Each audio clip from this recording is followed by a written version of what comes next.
The career में आप सभी का स्वागत है। फ्रेंड्स, हम लोग एसएससी जीडी के लिए और साथ ही अन्य परीक्षाओं के लिए 20 महत्वपूर्ण प्रश्नों को लेकर के आए हुए हैं। ठीक है, पढ़ेंगे हम लोग उन 20 महत्वपूर्ण प्रश्नों को और उन प्रश्नों के साथ साथ जहां तक हो सकता है कि अधिक से अधिक प्रश्न उनमें मिल जाएं, ये हमारा प्रयास रहेगा। ठीक है, तो चलिए देखते हैं कौन कौन से प्रश्न हैं आज के। ठीक है, उम्मीद है आप लोगों को हमारे वीडियो जो है पसंद आ रहे होंगे। ठीक, चलिए। चमगादड़ अंधेरे में उड़ सकता है क्योंकि उनके पंख मजबूत होते हैं, उनकी आंखें बहुत तेज होती हैं, वे पराश्रव्य तरंगे उत्पादित करती हैं, या वे रात्रिचर होते हैं। बताइए कैसे हो सकता है। चमगादड़ क्या उनके पंख मजबूत होने से रात को उड़ लेते हैं, या रात को अंधेरे में भी विचरण कर लेते हैं? क्या ऐसी बात तो नहीं है ना कि आंखें बहुत तेज हैं उनकी, खूब दिखाई देता है उनको अंधेरे में भी, एकदम सब चीर फाड़ करके अंधेरे को देख पाती हूँ? ऐसा तो नहीं है। वे पराश्रव्य तरंगे उत्पादित करती हैं, वे रात्रिचर होते हैं। देखिए फ्रेंड्स, मैं आपको बता दूं कि इसका उत्तर सी है। कौन सा है? सी है इसका उत्तर।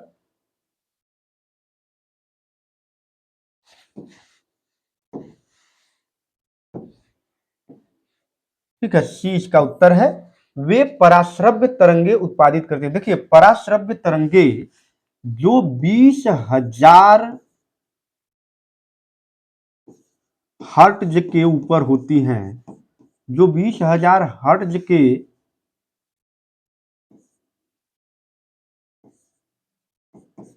के ऊपर की ध्वनि, ऊपर की जो ध्वनि होती है उन्हें पराश्रव्य तरंगे कहा जाता है। उनके ऊपर जो तरंगे निकलती है उनको पराश्रव्य तरंगे कहा जाता है। आमतौर पे मनुष्य इस पराश्रव्य ध्वनियों को नहीं सुन पाता है। ठीक है, लेकिन चमगादड़ पराश्रव्य तरंगे उत्पादित करती है। देखिए महसूस करने के लिए अन्य कई जानवर हैं, जैसे कुत्ता, बिल्ली, डॉल्फिन का आपने नाम सुना होगा। डॉल्फिन भी देख नहीं पाती है, पराश्रव्य ध्वनियों के सहारे चलती है डॉल्फिन, है ना। डॉल्फिन, अन्य इस प्रकार के जीव, आप जानते हैं कि भूकंप की सबसे पहले जानकारी किसको होती है? जानवरों को हो जाती है, छोटे जीवों को हो जाती है। क्यों? क्योंकि वो बहुत धीमी गति की साउंड को भी सुन सकते हैं और बहुत ऊंची साउंड को भी सुन सकते हैं। ठीक है, तो चमगादड़ इसलिए रात में अंधेरे में उड़ पाती है क्योंकि वो पराश्रव्य तरंगे जो है उत्पादित करती है और उससे उसको चलने में सहायता मिलती है। ठीक है, पराश्रव्य तरंगों का प्रयोग अल्ट्रासाउंड डिटेक्टर के रूप में भी किया जाता है। किस रूप में किया जाता है? Ultrasound detector. इससे शरीर के अंदर के अंगों की के चित्र लिए जा सकते हैं, है ना। शरीर के अंदर के अंगों के चित्र लिए जा सकते हैं, वहां पर भी पराश्रव्य तरंगों का प्रयोग किया जाता है। ठीक है, चमगादड़ इसलिए नहीं रात में उड़ती है कि उसके पंख मजबूत होते हैं, बल्कि इसलिए उड़ती है कि वो पराश्रव्य तरंगों को उत्पादित कर पाती है। ठीक है, चलिए। एलपीजी होना चाहिए। एलपीजी सिलेंडर में मिलाया जाने वाला कौन सा एक प्रबल गंध कारक है जिसकी वजह से गैस रिसाव के संसूचन में मदद मिलती है? देखिए, जो आमतौर पे जो गैस का प्रयोग होता है, जिसका प्रयोग हम लोग घरों में खाना बनाने के लिए करते हैं, यदि वो थोड़ा सा भी लीक होता है तो हमें महसूस हो जाता है कि इस कमरे में गैस निकल रही है। ठीक है, लेकिन ऐसा क्यों होता है? उसमें कौन सा ऐसा पदार्थ होता है जिसके कारण हम पता लगा पाते हैं कि गैस लीक हो रहा है? ठीक है, एलपीजी आप जानते हैं, लिक्विफाइड पेट्रोलियम गैस। ठीक, लिक्विफाइड पेट्रोलियम गैस। एलपीजी में क्या होता है? प्रोपेन और प्लस ब्यूटेन, ये दो गैसों का मिश्रण भरा जाता है। लेकिन ये दोनों गैस क्या होते हैं, गंधहीन होते हैं। क्या होते हैं, गंधहीन होते हैं। इनमें गंध नहीं होता है, लेकिन ज्वलनशील तो है। अगर पता नहीं चलेगा, अब लीक हो रहा है कैसे मालूम पड़ेगा, ठीक है। इसके लिए उसमें एक अतिरिक्त पदार्थ को, एक अतिरिक्त गैस को मिला दिया जाता है, जिसकी वजह से हमें जानकारी मिल जाती है कि गैस लीक हो रहा है, यानी उससे उसमें गंध होता है, और वो पदार्थ होता है थायोएथेनॉल। थायोएथेनॉल को इसमें मिला करके भरा जाता है, ताकि हमें उसके रिसाव की पता चल सके। क्यों? क्योंकि यह एक गंध वाला गैस है, गंध वाला गैस है, इसमें गंध होता है, ठीक है। इसलिए हम पता लगा पाते हैं कि गैस का रिसाव हो रहा है, ठीक है। चलिए चलिए आगे चलते हैं, ठीक है। श्वेत रुधिर कोशिकाएं ये क्या करती हैं, बताना ये है कि क्या करती हैं, ठीक है। संक्रमण के विरुद्ध प्रतिरक्षा के रूप में काम करती हैं, ऊर्जा के स्रोत के रूप में काम करती हैं, रक्त का स्कंदन करती हैं, फेफड़ों से ऊतकों तक ऑक्सीजन के वहन के माध्यम का काम करती हैं। बताइए, देखिए रक्त की अगर हम बात करें तो रक्त क्या है, रक्त एक तरल संयोजी ऊतक है। रक्त क्या है, तरल संयोजी ऊतक है, ठीक है। रक्त में 3 प्रकार के रक्त हैं, कौन कौन से, WBC, RBC और कौन सा, प्लेटलेट्स। प्लेटलेट्स, ठीक है, platelets. WBC white blood cell, white blood cell, और ये रेड ब्लड सेल,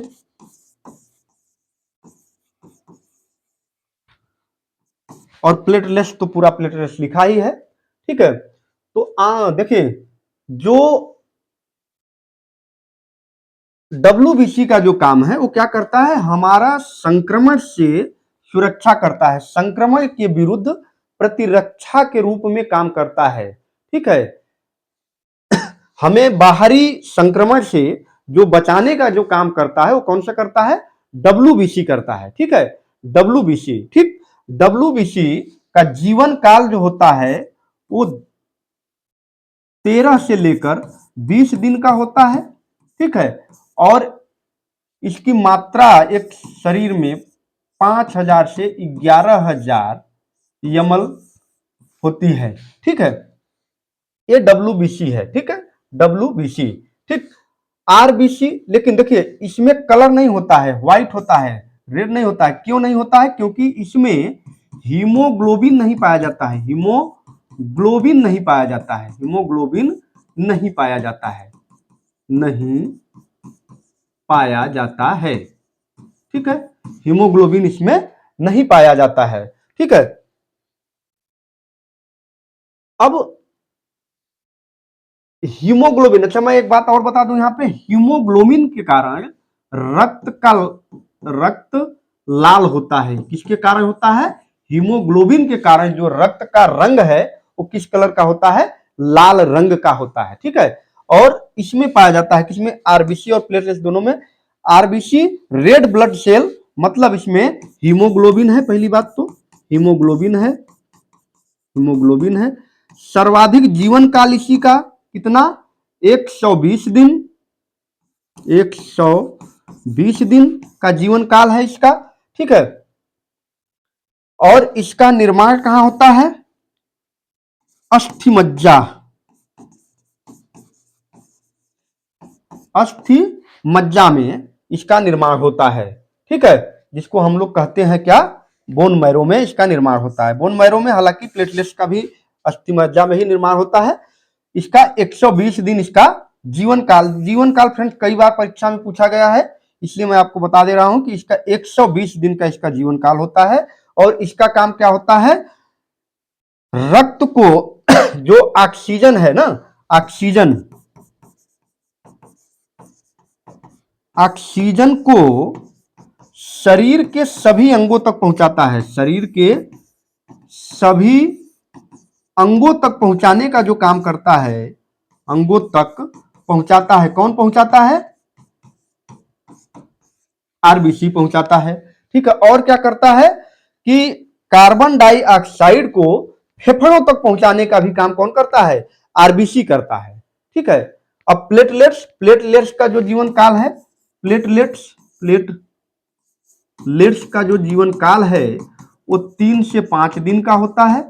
इसका भी निर्माण बोन मैरो में होता है और इसका उपयोग क्या है कि रक्त का थक्का बनने में, बहुत इंपॉर्टेंट है, रक्त का थक्का बनने में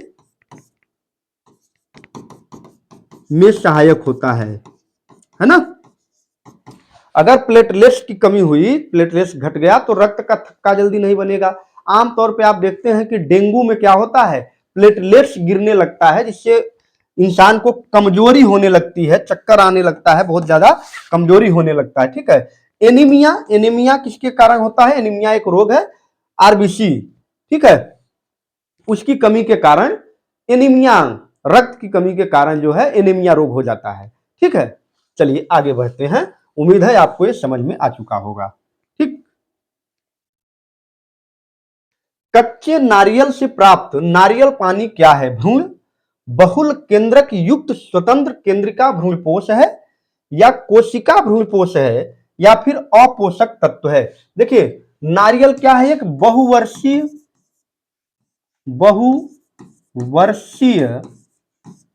बीजपत्री पौधा है। बीजपत्रीय पौधा है। आप जानबे करते हैं नारियल के विषय में, कई बार पूछा है नारियल क्या है, तो नारियल एक बहुवर्षीय बीजपत्रीय पौधा है। इसका जो पानी होता है, इसका उपयोग क्या होता है?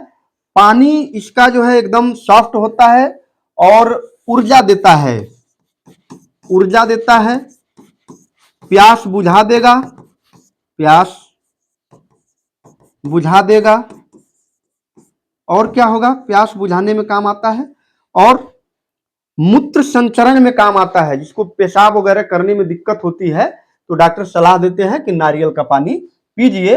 और नारियल का जो पानी होता है वह बहुल केंद्रक युक्त स्वतंत्र केंद्रिका का भ्रूणपोष होता है। क्या होता है? बहुल केंद्रक युक्त स्वतंत्र केंद्रिका का भ्रूणपोष होता है। ठीक है। चलिए ठीक है, आगे बढ़ते हैं हम लोग। निम्नलिखित में से कौन सा एक यौगिक है? दूध, शर्करा, चाय, या फिर कॉफी? देखिए आप अगर देख पा रहे हो ध्यान से तो यहां एकदम उत्तर स्पष्ट है, शर्करा यानी स्टार्च।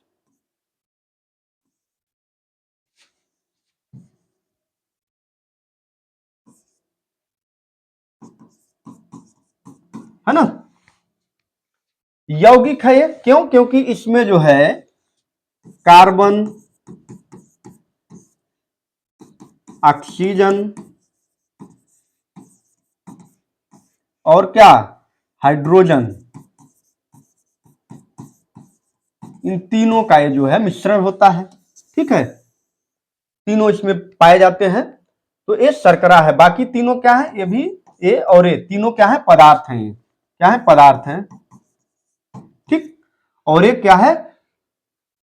शर्करा है। शर्करा से आप जानते हैं कि तुरंत ऊर्जा मिलता है, ऊर्जा मिलता है, ऊर्जा मिलता है। कहते हैं ना कि गुड़ खाइए तो गुड़ में क्या होता है? कार्बोहाइड्रेट सबसे ज्यादा होता है। तो यहाँ पे ये क्या है? कार्बोहाइड्रेट ही तो है, कार्बोहाइड्रेट, कार्बोहाइड्रेट ही है ये। ठीक है। तो ये शर्करा है। ठीक है। शर्करा कौन सा एक यौगिक है? तो यौगिक के रूप में कौन सी है? शर्करा है। आप ध्यान रखिएगा यहाँ पे कि ये शर्करा जो है यौगिक के रूप में है। ठीक। चलिए आगे बढ़ते हैं हम लोग। उम्मीद है आपको समझ में आ रहा होगा। निम्नलिखित युग्मों में से कौन सा एक भारतीय खट दर्शन का भाग नहीं है? मीमांसा और वेदांत, न्याय और वैशेषिक, लोकायत और कापालिक, सांख्य और योग। देखिए इसमें उत्तर स्पष्ट है कि लोकायत और कापालिक इसका उत्तर है। क्यों है? क्योंकि लोकायत और कापालिक क्या है? लोकायत और कापालिक एक जो है दो ऐसे संप्रदाय हैं जिनमें क्या होता है कि तंत्र साधना का वर्ण होता है। तंत्र साधना के वर्ण है ये। तंत्र साधना,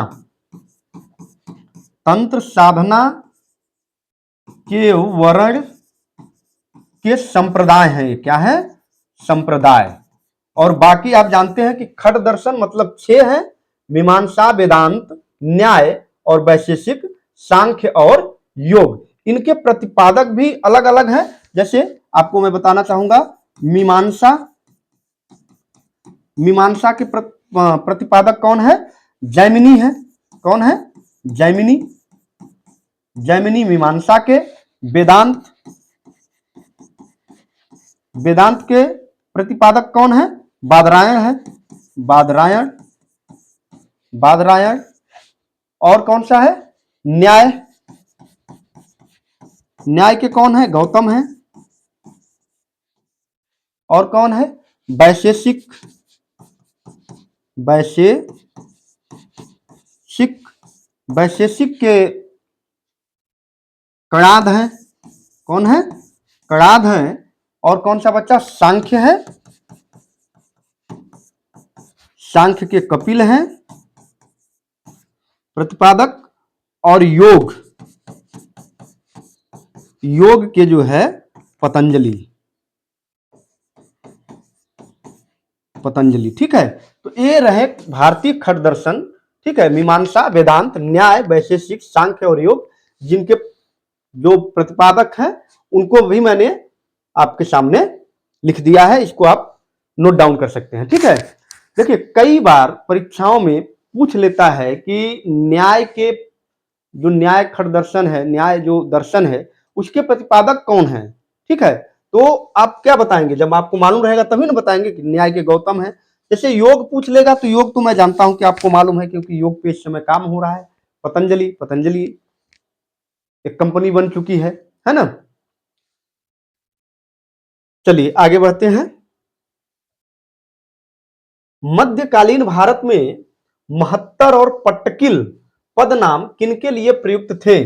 सैन्य अधिकारी, ग्राम मुखिया, वैदिक कर्मकांड के विशेषज्ञ या फिर राजकोष का प्रमुख।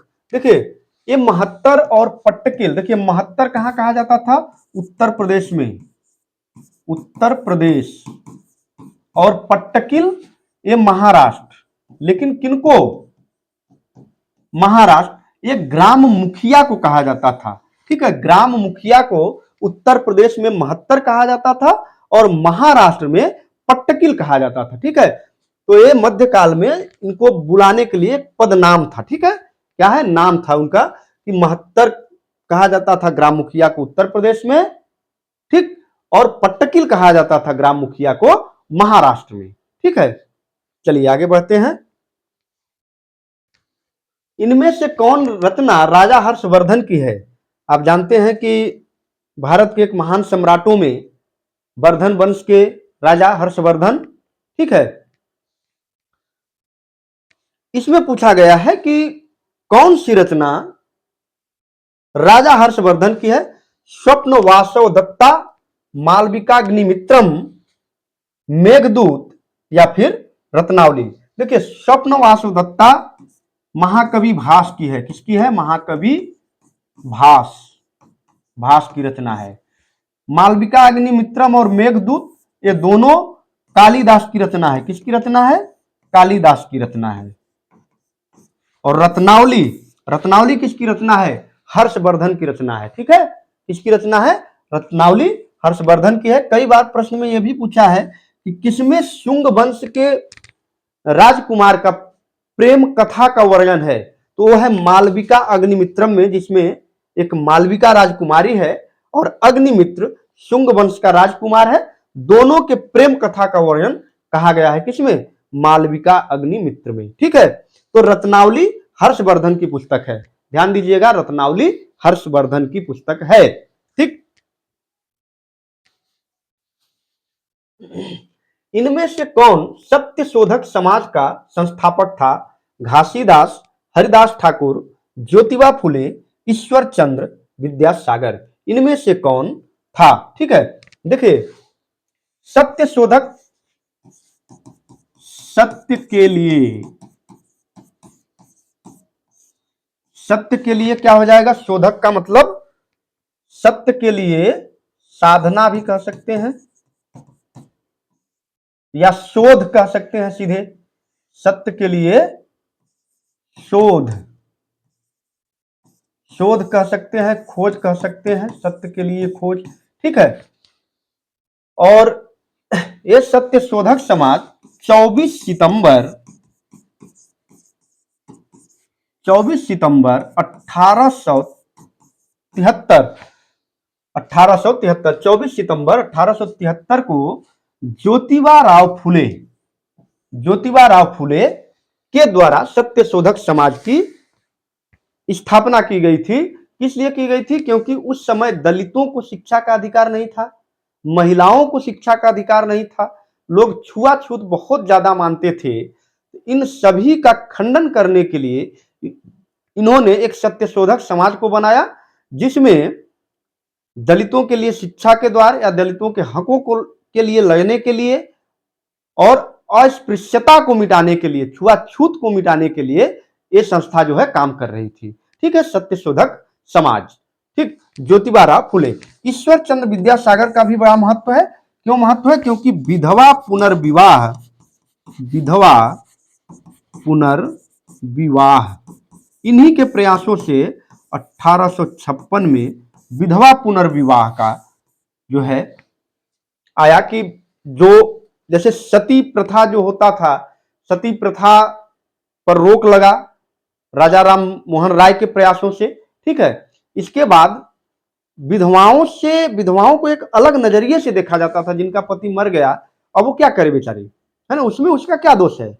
कोई दोष तो है नहीं, लेकिन उसको एक अलग तरीके से देखा जाता था, समाज से एकदम अलग थलग कर दिया जाता था। विवाह करने का उसको हक ही नहीं था कि दूसरा विवाह कर ले, है ना। तो क्या है कि इन्होंने, ईश्वर चंद्र विद्यासागर ने विधवा पुनर्विवाह के लिए लड़ाई लड़ी और अंततः 1856 में विधवा पुनर्विवाह के माध्यम से विधवाओं के विवाह की शुरुआत हुई और इन्होंने अपने इकलौते पुत्र की शादी, अपने पुत्र का विवाह एक विधवा से किया। किससे किया? एक विधवा से। यह समाज में बहुत बड़ा संदेह था और बहुत बड़ा कदम था, है ना। यहां से विधवा महिलाओं के लिए पुनर्विवाह का रास्ता खुल गया। ठीक है, तो सत्य शोधक समाज ज्योतिबा राव फुले, विधवा पुनर्विवाह अधिनियम से कौन जुड़ा है? तो ईश्वर चंद्र विद्यासागर जुड़े हैं। ठीक है, चलिए। वर्ष में अपनाए गए भारतीय राष्ट्रीय कांग्रेस के तिरंगे झंडे के केंद्र में एक चरखा रखा गया था। कब रखा गया था? देखिए, पहली बात तो तिरंगे झंडे का जो डिजाइन तैयार किया उसने, कई बार पूछा है, एकदम इस पे ध्यान दीजिएगा। डिजाइन पिंगले बंकैया ने इसका डिजाइन तैयार किया। ठीक है, उस समय 1900, इसका उत्तर है 1931 में। 1931 में भारतीय तिरंगे में जो है चरखा को बीच में रखा गया, जहां अब अशोक चिन्ह रखा गया है, चक्र रखा गया है, अशोक चक्र जहां रखा गया है वहां पे चरखा था। क्यों था? क्योंकि उस समय स्वदेशी आंदोलन और आत्मनिर्भरता दोनों का प्रतीक क्या था? चरखा। क्योंकि महात्मा गांधी ने चरखे का व्यापक उपयोग किया था, वस्त्रों को बनाने में व्यापक उपयोग किया था। स्वदेशीपन को अपनाने में महात्मा गांधी ने चरखे का व्यापक उपयोग किया था। ठीक है, तो इसमें पहला प्रश्न क्या है कि डिजाइन किसने तैयार किया? पिंगले बंकैया ने। ठीक है, और कब किया गया चरखे का प्रयोग? तो 1931 में किया गया। ठीक है, कब किया गया? 1931 में। चलिए आगे बढ़ते हैं हम लोग। पट्टचित्र चित्रकला शैली किस राज्य का लोकप्रिय कला रूप है? उत्तर प्रदेश, बिहार, ओडिशा या फिर राजस्थान? देखिए, जो भारतीय चित्रकला शैलियां हैं उनको भी हम लोग ध्यान में रखेंगे। अभी हो सकता है कि एक दो दिनों में मैं एक छोटा सा सीरीज कुछ प्रश्नों का लेकर आऊंगा, जिसमें चित्रकला से संबंधित और कुछ उसमें करंट अफेयर्स रहेंगे। ठीक है, तो देखिए, जो ये चित्रकला है, ये एक्चुअल में पट्ट मने होता है कपड़ा। क्या होता है? कपड़ा। तो कपड़े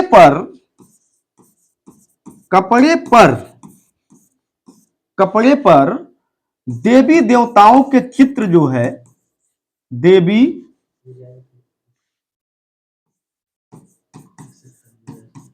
देवताओं के चित्र बने होते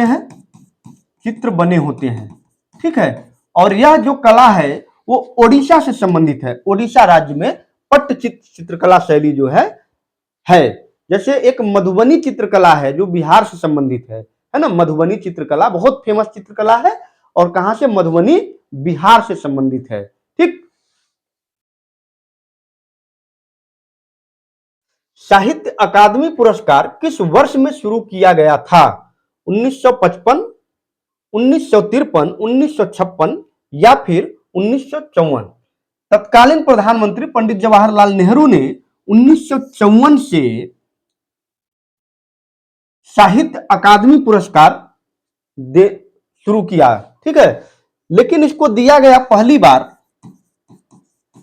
बार जो दिया गया वो 1955 में दिया गया, और हिंदी के लिए माखनलाल चतुर्वेदी को मिला।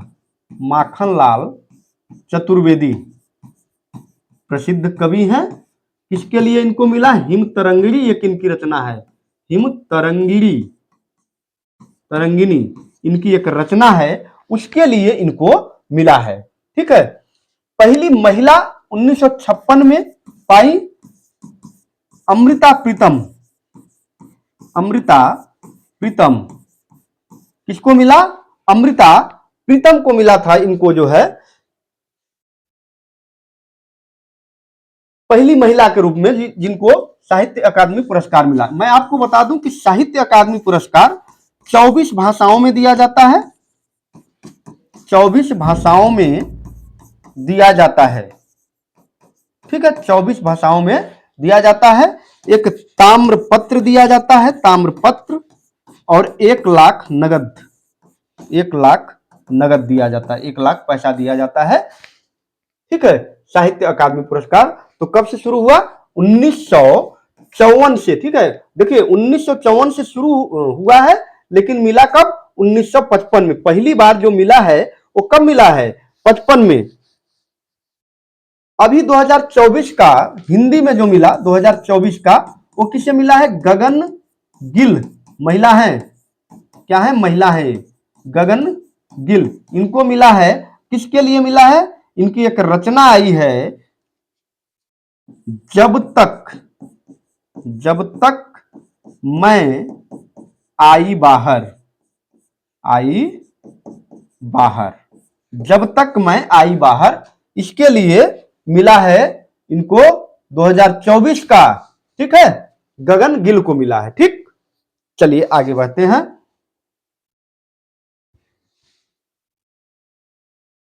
मानव शरीर की त्वचा की बाह्य परत के लिए किस शब्द का उपयोग किया जाता है? लैरिक्स, कार्डरिसेप्स, एपिडर्मिस, किरेटिन। किरेटिन तो एक प्रोटीन है जो नाखून में पाया जाता है, किरेटिन, है ना। तो बाह्य त्वचा के लिए जो शब्द प्रयोग किया जाता है वो एपिडर्मिस है। कौन सा है? एपिडर्मिस है।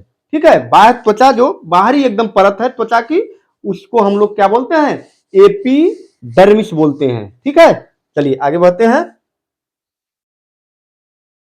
टर्की किसके मध्य स्थित है? काला सागर और कैस्पियन सागर, काला सागर और भूमध्य सागर, स्वेज की खाड़ी और भूमध्य सागर, इनमें से कोई नहीं। देखिए, तुर्की की हम बात करें, तुर्की एक यूरेशियाई देश है। कौन सा देश है? यूरेशियाई। यूरेशियाई का मतलब क्या है? यूरोप और एशिया दोनों में स्थित है। ठीक है, 8 देशों से घिरा हुआ है, ठीक, और 4 सागरों से घिरा हुआ है, ठीक है। देखिए, अच्छा हम लोग थोड़ा मैप में देखते हैं तुर्की को। हाँ देखिए, आ गया मैप। देखिए कहां पे है तुर्की, ढूंढिए कहां पे है तुर्की। तुर्की को पहले ढूंढा जाए। ये दिखा तुर्की, दिखा तुर्की। देखिए पूछा क्या गया है, किन 2 सागरों के बीच है। आप देख पा रहे होंगे यहाँ पे क्या लिखा है, मेडिटेरियन सी। क्या लिखा है, मेडिटेरियन सी। और यहाँ पे क्या लिखा है, ब्लैक सी यानी काला सी।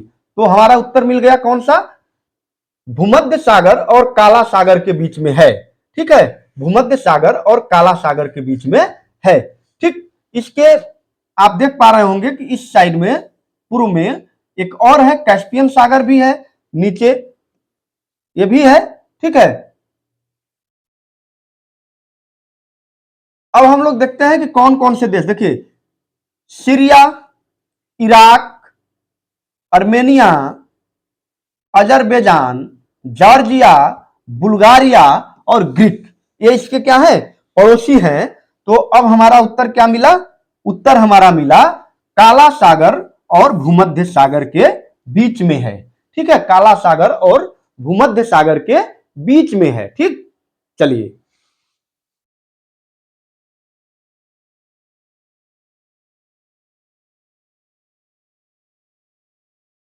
बेलिकोंडा पहाड़ियां जो पूर्वी घाट का एक भाग है, कहां अवस्थित है, ओडिशा, तमिलनाडु, कर्नाटक या आंध्र प्रदेश। देखिए बेलिकोंडा पहाड़ी जो है ये पूर्वी घाट पर है, कहां पे है, पूर्वी घाट पर है। और पूर्वी घाट पे होने का मतलब है कि आंध्र प्रदेश में है, ठीक है। कहां पे है, आंध्र प्रदेश में है। हालांकि तमिलनाडु भी पूर्वी घाट में है, लेकिन ये जो पहाड़ी है वो कहां पे है, आंध्र प्रदेश में है, ठीक है। चलिए आगे बढ़ते हैं हम लोग। उकई बांध किस नदी पर अवस्थित है, ब्यास, कृष्णा, सतलुज या फिर ताप्ती, ठीक है। उकई बांध को बल्लभ सागर भी बोलते हैं, बल्लभ सागर भी बोलते हैं। और यह कहां पे है, ताप्ती नदी पर है, ताप्ती नदी पर है, ठीक है। कृष्णा पर आप जानते हैं नागार्जुन सागर बांध, नागार्जुन सागर बांध। सतलुज पर भाखड़ा नांगल, नांगल बांध, है ना। और ताप्ती पर ये उकई बांध, ठीक है। चलिए आगे बढ़ते हैं हम लोग। मानव विकास रिपोर्ट किसके द्वारा प्रकाशित की जाती है, डब्ल्यूटीओ, वर्ल्ड बैंक, यूएनडीपी या फिर आईएमएफ। देखिए डब्ल्यूटीओ मतलब वर्ल्ड ट्रेड ऑर्गेनाइजेशन, विश्व व्यापार संगठन, क्या है वो, विश्व व्यापार संगठन है। और वर्ल्ड बैंक, वर्ल्ड बैंक तो ही है, देशों को कर्जा देता है वर्ल्ड बैंक। यूएनडीपी, ठीक है, यूनाइटेड नेशन डेवलपमेंट प्रोग्राम, क्या है ये, united nation, united nation development program. और आईएमएफ का है international mandatory fund, international mandatory fund है ये, ठीक है। ये जो मानव विकास है, मानव विकास रिपोर्ट यूएनडीपी जारी करता है, कौन जारी करता है, यूएनडीपी जारी करता है, ठीक है।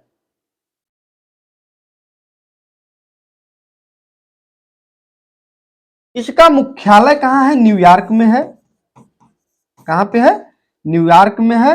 और अचीम स्टेनर इसके जो इस समय अध्यक्ष हैं, कौन है, अचीम स्टेनर, अचीम स्टेनर इसके अध्यक्ष हैं, ठीक है। वर्ल्ड बैंक का कहां पे है, वाशिंगटन डीसी में है मुख्यालय, वाशिंगटन डीसी, वाशिंगटन डीसी में है। और अजय पाल सिंह बंगा, क्या नाम है इनका, अजय पाल सिंह बंगा इसके वर्तमान में अध्यक्ष हैं। WTO का स्विट्जरलैंड जिनेवा में मुख्यालय कहां पे है? मुख्यालय जेनेवा में है। ठीक है, कहां पे है? जेनेवा में है। और गोंजो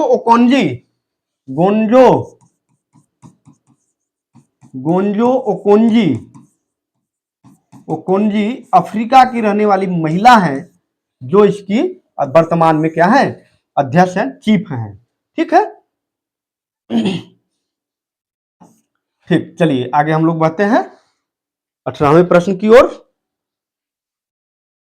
भारतीय नौसेना दिवस प्रतिवर्ष किस दिन मनाया जाता है? 2 दिसंबर, 3 दिसंबर, 4 दिसंबर या 5 दिसंबर? 4 दिसंबर को प्रतिवर्ष भारतीय नौसेना दिवस मनाया जाता है, जबकि 11 जनवरी को थल सेना दिवस और 8 अक्टूबर को वायुसेना दिवस मनाया जाता है। वायुसेना दिवस। ठीक है, चलिए आगे बढ़ते हैं हम लोग। नेतुम्बो नंदी नदैतवाह को किस देश की पहली महिला राष्ट्रपति के रूप में चुना गया है? नाम से तो प्रतीत हो रहा है कि किसी न किसी अफ्रीकी देश की महिला होंगी, है ना? अफ्रीका में हुआ है, अभी हाल ही में चुना हुआ था, जहां पर यह पहला मौका है। एक महिला राष्ट्रपति बनी है, कहां की? नामीबिया की। ये पूरा शायद टाइप नहीं हो पाया है। नामीबिया, क्या है? नामीबिया। ये कहां की है? नामीबिया की है।